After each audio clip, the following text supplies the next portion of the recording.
Bonjour, bonjour les créatives. Aujourd'hui, je vais vous montrer comment j'ai réalisé ce joli effet marbre avec la technique d'embossage. Là, j'ai utilisé donc des chipboards. Alors, ce n'est pas en bois, c'est en papier mâché, assez épais. Donc, je viens déjà tamponner à la Versamark, donc généreusement et bien partout. Et là, je vais donc le saupoudrer de poudre à embossage. Donc là, c'est du noir de la marque Novo. Voilà, donc bien se mettre au-dessus, alors soit d'un papier plié ou là, moi j'utilise des petits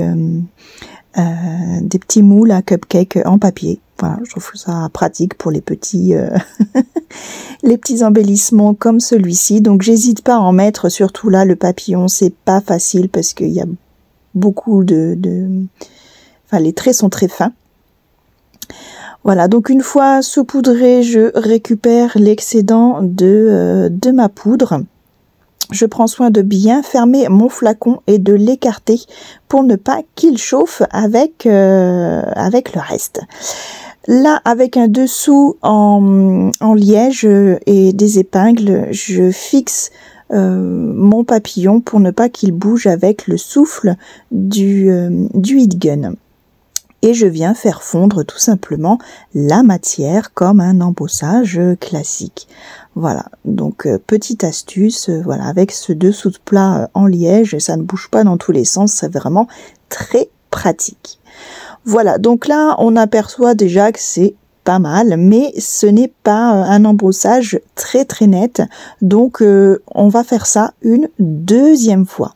Voilà, j'appuie bien sur la Versamark, on est très généreux, voilà, pour bien que la poudre embossage adhère à notre papillon. Et là, eh bien, rebelote, voilà, on saupoudre généreusement pour bien qu'il y ait de la poudre de partout et uniformément. On tapote l'excédent, on n'hésite pas à remettre pour qu'il y en ait vraiment partout. Et surtout, on n'oublie pas d'écarter son flacon. Et c'est reparti. Et là, vous pouvez déjà apercevoir que l'embossage prend une autre manière, déjà plus brillante, plus uniforme.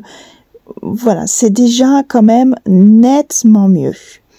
Mais pour cette technique, on a besoin de plus. Et là, eh bien, on est parti pour une troisième fois. En fait, pour cette technique, plus vous allez faire d'embossage, plus ça va fonctionner, plus ça va être très beau. Je vous mets un lien en haut à droite où j'explique justement cette première technique que je vais utiliser, où vous avez un petit peu plus d'informations. Donc je vous laisse cliquer et regarder cette vidéo que j'ai déjà réalisée. Voilà, donc là on est parti sur le troisième embossage et vous pouvez remarquer, voilà, là on a quelque chose de très glossy, très uniforme, vraiment déjà très joli. J'adore. De toute façon, l'embossage, c'est une technique que j'affectionne tout particulièrement. Ensuite, voilà l'heure de sortir mes feutres. Donc là, je prends un feutre or.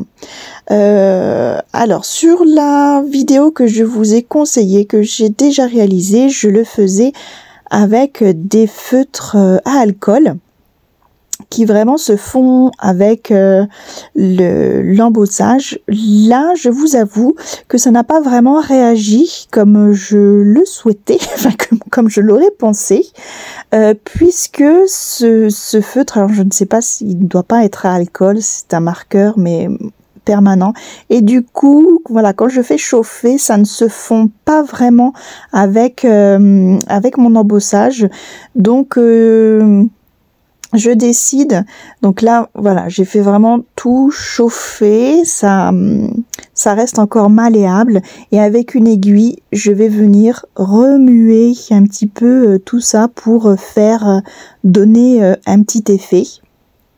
Vous voyez partout où j'ai mis du marqueur. Si ça devient trop solide, hop, je rechauffe un coup.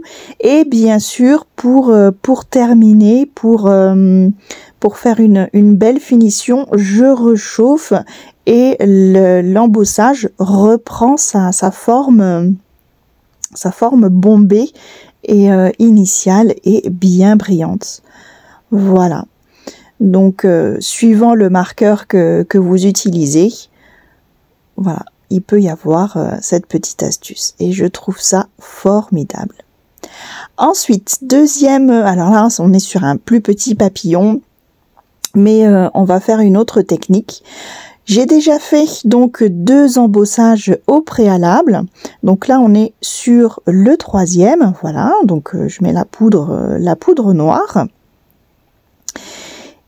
Et je chauffe pas tout de suite. Là, je sors ma poudre à embosser or que je vais donc mettre uniquement par-dessus. Donc ça va s'accrocher très finement puisqu'il y a déjà la poudre noire.